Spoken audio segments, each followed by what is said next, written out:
రామ కన్నవే మీరా. అందరికీ నమస్కారం. రామ కన్నవే మీరా.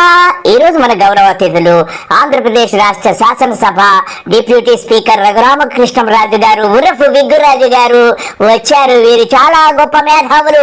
వీరి నోటి నుంచి వెలువడే దుర్గంధానికి రాష్ట్రం అంతా అతలాకుతలమైపోతుంది. ఈయనది నోరు కాదు, ఇది కేవలం మలద్వారమే అని చెప్పి అందరూ కూడా గుర్తించారు. ఈయన మాట ప్రతి మాట కూడా మలద్వారము నుంచి వచ్చేటువంటి దుర్గంధాన్నంతా ఇతని నోటి వెంట వెదజల్లుతూ ఉంటాడు. ఇతడిది మనిషి జన్మ కాదు. ఇతడు ఏ పార్టీలో ఉన్నా గానీ ఆ పార్టీకి వ్యతిరేకంగా పనిచేయడం ఇతను నైజం. గతంలో వైసీపీలో ఉండి వైసీపీకి వ్యతిరేకంగా పనిచేశాడు. ఇప్పుడు తెలుగుదేశంలోకి వచ్చి ఎమ్మెల్యే అయ్యి డిప్యూటీ స్పీకర్ పదవి వరించిన సంతృప్తి లేదు. ఇతడికి హోంశాఖ మంత్రి అవ్వాలని ఎంతో ఉబలాట పడ్డాడట. కానీ బాబు గారు డిప్యూటీ స్పీకర్ చేయడం అనేది ఇతనికి మొదటి అసంతృప్తి అని తెలుస్తుంది. అందుకే ఇతడు రకరకాల విధ్వంసకాండలకు పురిగొలుపుతున్నాడు. మతాల మధ్య, కులాల మధ్య చిచ్చులు పెట్టి శాంతి భద్రతలకు విఘాతం కల్పించి రాష్ట్రాన్ని అల్లకల్లోలం చేయాలని చూస్తున్నాడు. ముఖ్యంగా ఇతని ధ్యేయం ఏమిటంటే, ఇతన్ని గతంలో అరెస్ట్ చేసినటువంటి ఐపీఎస్ సునీల్ కుమార్ గారు, ఆయన దళితుడు. ఆయన మీద ఉన్నటువంటి కక్షంతా కూడా ఇతడు ఆకివీడు సమీపంలో ఉన్నటువంటి దళిత గ్రామం పైన చూపించి దళితులందరినీ కూడా విద్వేషాలు రెచ్చగొట్టి, మత ఘర్షణలు రెచ్చగొట్టి ఇలాగ పబ్బం గడుపుకోవాలని చూస్తున్నాడు. ఆ గ్రామంలో ఉన్నటువంటి గొంతేలమ్మ గుడిని కూల్చి రామాలయం కట్టాలని వెళ్ళాడంటే ఈ దుర్మార్గుడిని ఏమన్నాలో మీరు ఆలోచించండి.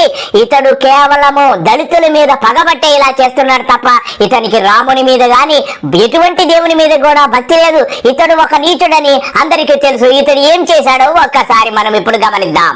నీకేంటి అబ్జెక్షన్? గుడి చెప్పు, గుడి కట్టుకుంటే నీకేంటి అబ్జెక్షన్? ఇక్కడ గుడి కడితే ఇక్కడ ఉన్నా ఇప్పుడు ఎందుకు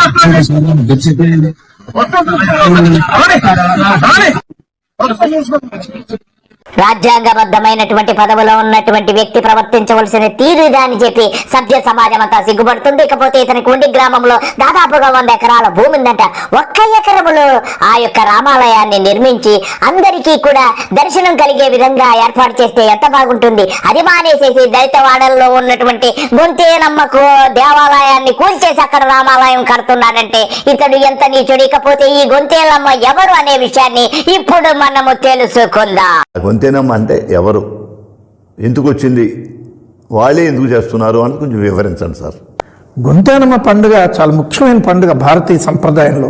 ఈ గొంతేనమ్మ పండుగ అనేది దళితుల పండుగ. దళితుల అద్భుతమైన పండుగ అండి ఇది. వాళ్ళకి కుంతీదేవి అంటే మహేశ్వరి, పార్వతి యొక్క పేర్లలో సహస్రనామాల్లో కుంతీ మహేశ్వరి అని చెప్పి ఆవిడ ప్రస్తావన ఉంది. ఆ కుంతీ మహేశ్వరి కథ ఈ కథ అండి. ఈ పండుగ జరిపేటప్పుడు కుంతీ మహేశ్వరి ఇచ్చిన వరం మూలంగా బతికాడు కాబట్టి అది గొంతేనమ్మ పండుగ అయింది. కుంతి పండుగ, గొంతెమ్మ, కుంతి, గొంతేనమ్మ, అట్లా గొంతేనమ్మ పండుగ అయింది.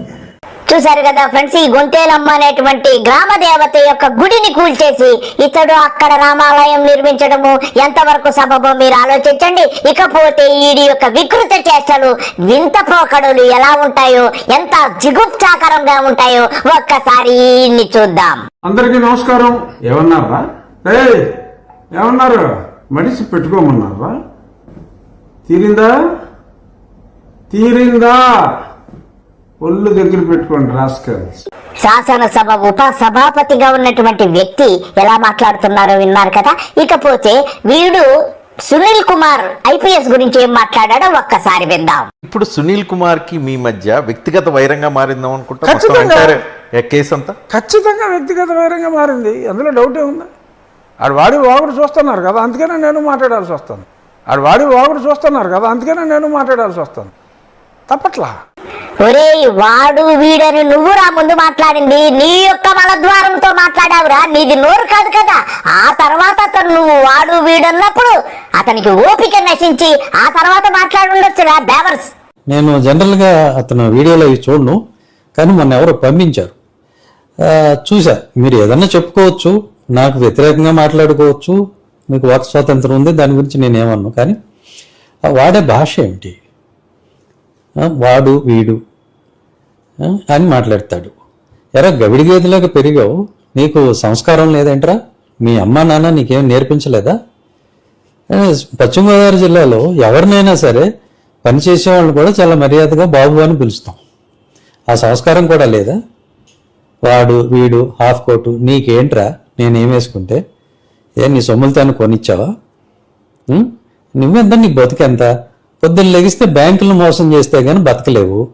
ఆ డబ్బులు లేకపోతే నీకు తిండి లేదు. అది నీ బతుకు. మళ్ళీ నువ్వు నా గురించి మాట్లాడేవాడివి. సరే, నువ్వు అయిపోయావు. నువ్వంటే బ్యాంకు దొంగవి, నీకు చరిత్ర ఉంది. నా గురించి ఏదైనా సరే విమర్శ చేయ, నాకేమి అభ్యంతరం లేదు. కానీ సంస్కారం అనేది ఒకటి ఉంటుంది, హద్దులు అనేవి ఉంటాయి. అవి దాటేసి మాట్లాడేస్తే ఎవరో పడుండ్రు. ఒళ్ళు దగ్గర పెట్టుకొని మాట్లాడు. అర్థమైందా? ఏదో గేదె వాటం వేసుకుని నువ్వును మేము అనలేమా వాడు వీడని? నువ్వెంత, నీ బతికంత, నీ దొంగ బతికి మళ్ళీ నువ్వు నన్ను అనేవాడివా? సునీల్ కుమార్ గారు, మీరు చెప్పింది నిజమే, కానీ వీడు గౌడగేది కాదు, వీడు దున్నపోతు, అచ్చోసిన దున్నపోతు. కాబట్టి ఇలాగ వీడు మలద్వారంతో మాట్లాడతాడు వాడు వీడని. వీడికి పోయే కాలము దగ్గరకు వచ్చింది. ఆ కాన్స్టిట్యున్సీలో నేను ఎమ్మెల్యే అయిన తర్వాత there is not even a single complaint. ఆ షెడ్యూల్ కాస్ట్లో మెయిన్ ఇంపార్టెంట్ మాలా మాదిగా కాకుండా ఇంకా ఉపకులాలు ఉన్నాయి. ఆ ఏదో ఉపకులానికి సంబంధించిన వాడు ఎవడొకడు మతం మారినవాడు ఉన్నాడా అని వెతికి చచ్చి చెడి ఒకళ్ళని పట్టుకోవడం కూడా కష్టమైంది. ఒరే ఏంట్రా 24 గంటలు మాలా మాదిగా అని జపిస్తూ ఉంటావంటే నీకేదో నాకు డౌట్ వస్తుందిరా. నువ్వు మాలవాడికో మాదిగవాడికో పుట్టింటావురా. అందుకే నువ్వు మాటకి ఆ కులం మీద అంత కక్ష తీర్చుకున్నావని నాకు అర్థమవుతుంది. ఇకపోతే మాజీ ఐఏఎస్ విజయ్ కుమార్ గారు వచ్చారు. ఈ యొక్క నికృష్టుడి గురించి ఏదో మాట్లాడాలనుకుంటున్నారు. చెప్పండి సార్.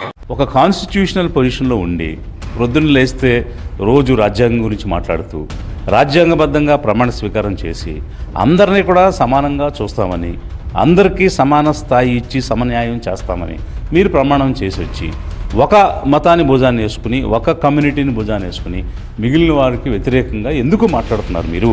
మీ ప్రాబ్లం ఏంటి? అంటే మీకు తెలుగుదేశంలో సరైనటువంటి గుర్తింపు లేదా?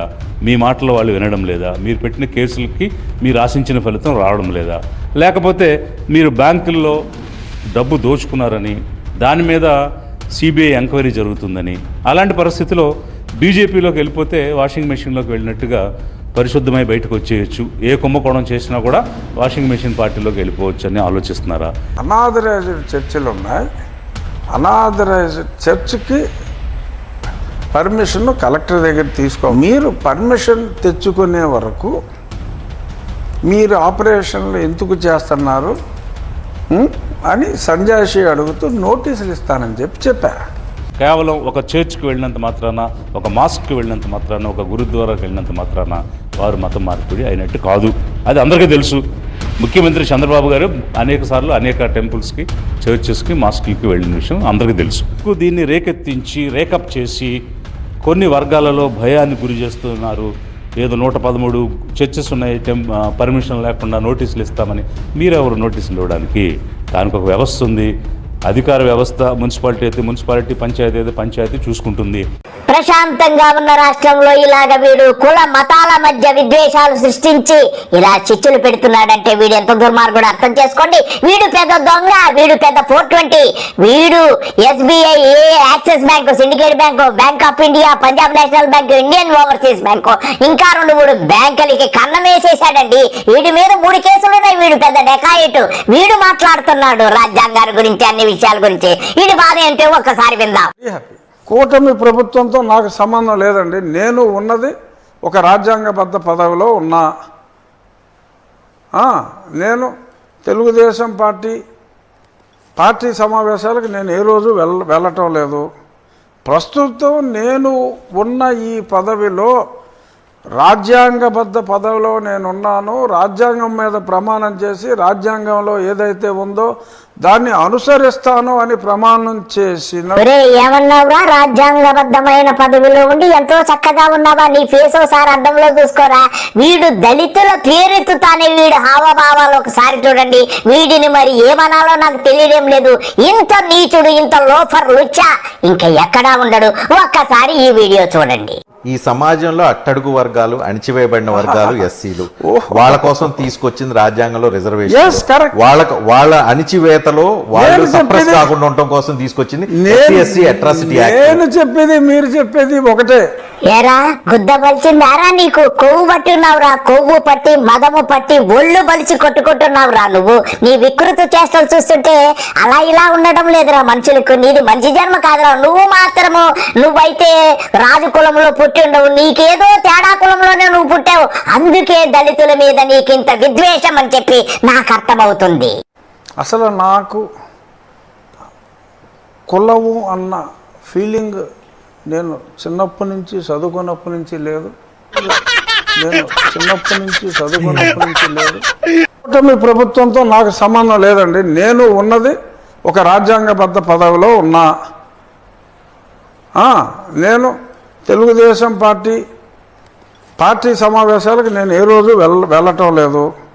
ప్రస్తుతం నేను ఉన్న ఈ పదవిలో రాజ్యాంగబద్ధ పదవిలో నేనున్నాను. రాజ్యాంగం మీద ప్రమాణం చేసి రాజ్యాంగంలో ఏదైతే ఉందో దాన్ని అనుసరిస్తాను అని ప్రమాణం చేసిన వ్యక్తిగా మీకే ఇలాగ కొడితే అసలు మామూలు పరిస్థితి ఇదే ఇంట్లో ఇక్కడే మిమ్మల్ని అరెస్ట్ చేసి ఇక్కడ ఉంటే పట్టుకుపోయారు. ఇక్కడి నుంచి పట్టుకుపోయిన తర్వాత మిమ్మల్ని కొట్టారు అని చెప్పి మీరు ఆరోపించారు, కేసులు పెట్టారు, కోర్టుల దాకా వెళ్ళారు. కానీ ఈ రోజు వరకు సునీల్ కుమార్ ని ఇలా చేశాడని మీరు ప్రూవ్ చేయలేకపోయారు కదా. టైం రావాలి, అదే కదా నా గొడవ. నా ప్రభుత్వాన్ని కూడా నేను ఎన్నోసార్లు కామెంట్ చేశాను. ఇంత అలసత్వం పనికిరాదని అన్నాను, ఎన్నోసార్లు అన్నా. ఇప్పటికీ కూడా ఎందుకు అతన్ని అలాగ వదిలేస్తున్నారు? ఎందుకు వదిలేశారు? ఒకవేళ ఎన్ని నిజాలైతే ఎందుకు వదిలేశారు?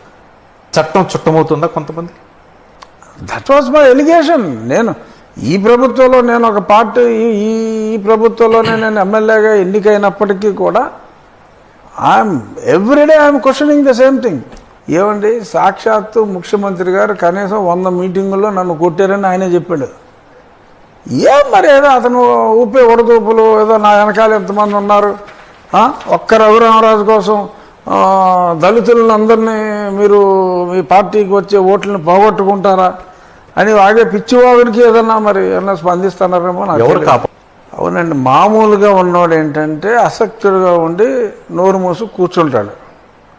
నేను నోరు మూసు కూర్చోకుండా కనీసం ఇదిగో ఈ తప్పు జరిగింది, ఎందుకు మీరు ఇలాగా ఈ రకంగా ఇంత నత్తనడకని అడుగుతాం. ఎవరన్నా అడుగుతారు ఎప్పుడన్నా ఇంటర్వ్యూల్లో, ఏంటి మీ కేసు ఎంతవరకు వచ్చిందని, కొన సాగుతోంది అని చెప్తా. నా దగ్గర అన్ని ఎవిడెన్స్లు ఉన్నాయి. Your most influenced person, local, national, Delhi లెవెల్లో మీకు ఇన్ఫ్లుయెన్స్ ఉంది. ఏమో అతనికి అంతకంటే పెద్ద ఇన్ఫ్లుయెన్స్. కోర్టులో కేసు వేశారు, కోర్టులో కేసు కూడా సాగుతూనే ఉంది. వెనకేమైనా వేరే ఫోర్సెస్ ఏమైనా పనిచేస్తున్నాయా? ఎక్స్టర్నల్ ఫోర్సెస్ ఇప్పుడు ఏం ఫోర్సెస్ పనిచేస్తున్నాయో మీకు తెలుసు, నాకు తెలుసు. కానీ మీరు దళిత వాదం పనిచేస్తుందా? మీరు ఇందాక నుంచి మీకు నచ్చట్లేదు దళిత వాదం, క్రిస్టియన్ వాదం ఏమైనా పనిచేస్తుందా? అసలు ఏసీ దాకా అలా అవుతూ ఉంటాడు రోడ్ల అమ్మట. 3 years లో ఏమైనా జరిగే అవకాశం ఉందా? 3 months లో అయిపోద్ది. 3 months లో సునీల్ కుమార్ రెడీగా ఉండాలంటే ఆయన వేసేస్తారు. చెప్తాను వినండి. ఇప్పుడు ఆ బహిష్కరణ నా ఉండితో మొదలవుతుంది. ఒరే, సునీల్ కుమార్ గారు వెళ్తారో జైలుకి వెళ్ళరో నాకు తెలియదు, కానీ నీకు మాత్రం రోజులు దగ్గర పడ్డాయి రే. నువ్వు తప్పకుండా 420 కేసులు, బ్యాంకు దోపిడీలు అయ్యే కదరా. బ్యాంకుకు పంగనామాలు పెట్టిన కేసులు, జైలుకి వెళ్ళడము ఖాయముగా కనపడుతుందిరా.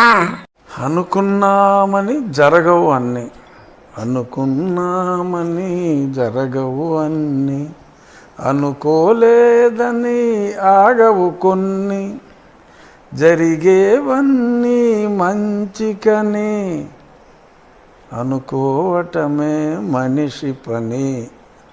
ఈ ఆత్రేయ గారి సిద్ధాంతాన్ని నేను నమ్ముతాను. అబ్బా, డిప్యూటీ స్పీకర్ గారు ఎంత చక్కగా చెప్పారండి. అనుకున్నామని జరగవు అన్ని, అనుకోలేదని ఆగవు కొన్ని. కాబట్టి నువ్వు అనుకుంటున్నావని ఏది జరగదురా, కాబట్టి నువ్వు అనుకోలేదని ఏది ఆగదురా. నీకు పోయే కాలం దగ్గరకు వచ్చేసింది కాబట్టి ఇలాగే ఇష్టం వచ్చినట్టు పిచ్చి కుక్కలా రెచ్చిపోయి కొట్టుకుంటున్నావు. నువ్వు పోతావు, ఇది మాత్రం గ్యారంటీ. అందరికీ నమస్కారము, బాయ్.